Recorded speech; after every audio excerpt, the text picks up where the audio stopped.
बांग्लादेश की सीमा भारत के 5 राज्य हैं। ये सिर्फ एक स्टेट, अब वो तो बांग्लादेश की सीमा है, वो तो बंगाल से लगती, असम से लगती, मेघालय, त्रिपुरा, मिजोरम से लगती है। 5 स्टेट्स। सबसे बड़ी सीमा बंगाल और बांग्लादेश की है, सबसे बड़ी ये है 2200 किलोमीटर लंबी, 2200 किलोमीटर लंबी। इसके बावजूद बांग्लादेशियों में भगदड़ की तस्वीरें सिर्फ बंगाल से ज्यादा आ रही हैं। इसकी एक बड़ी वजह जानते हैं क्या है? वो ये हो सकती है कि ये खलील से घुसपैठियों को ना भरोसा होता है साहब कि घुसपैठ के आरोप में कम से कम बंगाल में उनके खिलाफ शायद कार्रवाई उतनी नहीं होगी, बंगाल में नहीं होगी। असम में तो हिमंता बिस्वा शर्मा, हिमंता को मिल जाए कोई घुसपैठिया, बंगाल में उन्हें भरोसा है तो शायद उतनी उस लेवल की कार्रवाई नहीं होगी। डिस्काउंट मिल जाता है, तुष्टीकरण का, मजहबी डिस्काउंट, वोट बैंक वाला डिस्काउंट। इसलिए कल तक जो लोग ममता राज में बेफिक्र होकर बंगाल घूम रहे थे ना, वो रह रहे थे। विदेशी होते हुए भी बेरोक टोक वोट डाल रहे थे, योजनाओं का लाभ उठा रहे थे, 1000-1200 रुपए हमारे टैक्स पेयर्स का पैसा। वो घुसपैठी अब SIR की वजह से ना खौफ में है, खौफ में। न्यूज 18 इंडिया की टीम ने बशीरहाट बॉर्डर इलाके में हकीमपुर चेकपोस्ट का दौरा किया, जहां पिछले 4 दिनों से सैकड़ों घुसपैठिए बॉर्डर पार करने के इंतजार में बैठे हुए हैं। हमारी संवाददाता कमालिका ने टोकैया नाम की एक महिला घुसपैठिए से बात की,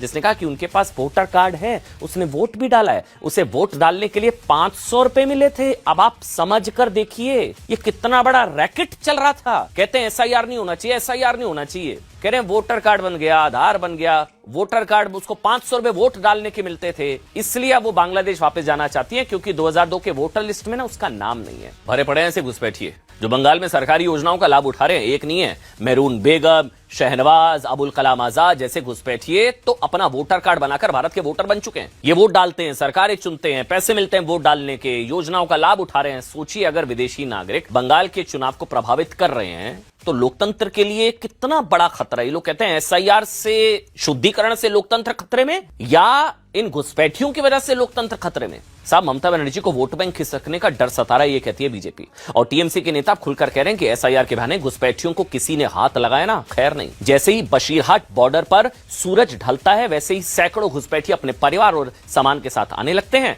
बॉर्डर पार करने के इंतजार में 4 दिन से बैठे हुए हैं, 4 दिन। कई घुसपैठियों तो 2 दिन से बेचारे भूखे हैं। हमारी संवाददाता कमालिका ने जब इनसे बात की तो पता चला कि बांग्लादेश बॉर्डर पर दलालों का एक नेटवर्क चल रहा है, वहां अलग से एक रैकेट चल रहा है। अब ये क्या कर रहा है? ये दलाल पैसे लेकर बांग्लादेशी नागरिकों को अवैध तरीके से भारत में घुसपैठ कराते हैं। ये अलग से रैकेट चल रहा है। अच्छा 2023 में कुछ मैं आंकड़े आपको बताता हूं। दिल्ली पुलिस ने भी ना कुछ पकड़े गए घुसपैठियों से पूछताछ के बाद दावा किया था कि एक घुसपैठिए को बांग्लादेश बॉर्डर पार कराने का रेट 5 से 10 हजार है। ये लोग 5 से 10 हजार में आ जाते थे और छिपाना है तो फिर 2 से 5 हजार रुपए लगते थे। इसके बाद आधार कार्ड 1 से 2 हजार में बन जाता है और पूरे परिवार को भारत का नागरिक साबित करने वाले कागज 5 से 15 हजार में बन जाते हैं। 5 से 15 हजार ये रेट कार्ड इन्होंने जारी किया, ये घुसपैठ का रेट कार्ड। फिर उन्हीं फर्जी कागजों के दम पर ये घुसपैठिए खुद को इंडियन, भारत का नागरिक बताते हैं। अब सोचने वाली बात यह है कि जब जब नागरिकता कागज से तय हो और कागज पैसों से बने तो देश की सीमाएं नहीं, साफ पहचान भी खतरे में पड़ जाती है। यही वजह है कि भारत में कई इलाकों की ना